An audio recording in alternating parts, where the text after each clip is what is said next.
কল্যাণ বন্দ্যোপাধ্যায়কে নিয়ে বিস্ফোরক অভিযোগ, এবার মুখ খুললেন শতাব্দী রায়। সবসময় গালিগালাজ করেন, কল্যাণকে নিয়ে চাঞ্চল্যকর দাবি শতাব্দীর। বাদল অধিবেশনের পুরো সময়ের সাসপেন্ড, বিতর্কে নতুন মোড়। মমতা বন্দ্যোপাধ্যায়কেও জানিয়েছিলাম কল্যাণকে নিয়ে বিস্ফোরক মন্তব্য। বাদল অধিবেশনের পুরো সময়ের জন্য সাসপেন্ড হওয়ার পর শ্রীরামপুরের সাংসদ কল্যাণ বন্দ্যোপাধ্যায়কে ঘিরে রাজনৈতিক বিতর্ক আরও তীব্র হয়েছে। সংসদে মহিলা সাংসদদের সঙ্গে দুর্ব্যবহারের অভিযোগে তার বিরুদ্ধে নেওয়া এই কড়া পদক্ষেপের পর এবার প্রকাশ্যে মুখ খুললেন তৃণমূলেরই সাংসদ শতাব্দী রায়। তার একাধিক মন্তব্য ঘিরে নতুন করে শুরু হচ্ছে রাজনৈতিক চর্চা। কল্যাণ বন্দ্যোপাধ্যায়ের আচরণ নিয়ে প্রশ্ন তুলে শতাব্দী রায় বলেন, এই ধরনের ঘটনা নতুন নয়। তার দাবি, কল্যাণ বন্দ্যোপাধ্যায় দীর্ঘদিন ধরেই সহকর্মীদের সঙ্গে দুর্ব্যবহার করে আসছেন। বিশেষ করে মহিলা সাংসদদের সঙ্গে তার ব্যবহার নিয়ে বহুবার অভিযোগ উঠেছে। শতাব্দীর কথায় তিনি প্রায় অত্যন্ত অশালীন ভাষায় কথা বলেন এবং এমন ধরনের গালিগালাজ করেন যা কোনো ভদ্র সমাজে গ্রহণযোগ্য নয়। তার মতে, একজন জনপ্রতিনিধির মুখ থেকে এমন ভাষা বের হওয়া অত্যন্ত দুর্ভাগ্যজনক।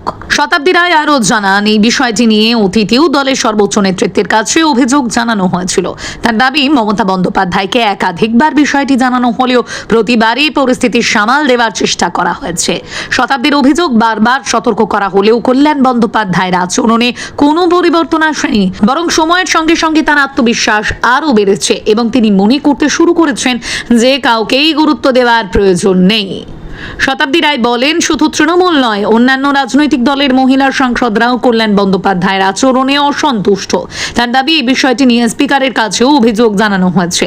স্পিকারের সিদ্ধান্তকে স্বাগত জানিয়ে তিনি বলেন, সংসদের মর্যাদা রক্ষা করতে এমন পদক্ষেপ জরুরি ছিল।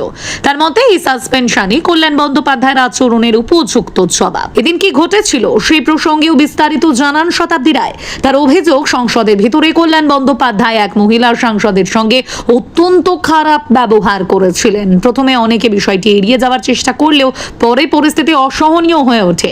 এরপর একাধিক সাংসদ প্রতিবাদ জানালে কল্যাণ বন্দ্যোপাধ্যায় আরও উত্তেজিত হয়ে পড়েন এবং উচ্চস্বরে প্রতিক্রিয়া জানান বলে অভিযোগ করেন শতাব্দী। তিনি আরও দাবি করেন, অতীতেও এমন ঘটনা বহুবার ঘটেছে। একসময় তৃণমূলে একসঙ্গে কাজ করার সময়ও কল্যাণ বন্দ্যোপাধ্যায় নাকি সহকর্মীদের সঙ্গে একই ধরনের ব্যবহার করতেন।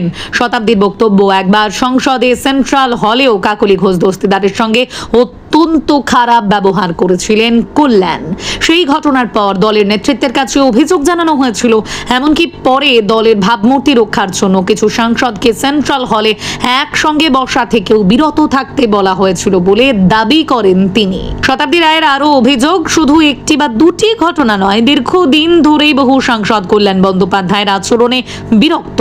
কংগ্রেস, বিজেপি সহ বিভিন্ন দলের সাংসদদের কাছ থেকেও একই ধরনের অভিযোগ এসেছে বলে তার দাবি।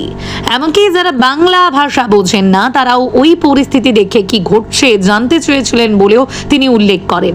তার দাবি, অনেকের কাছেই কল্যাণ বন্দ্যোপাধ্যায়ের আচরণের অডিও বা ভিডিও রেকর্ডিং রয়েছে।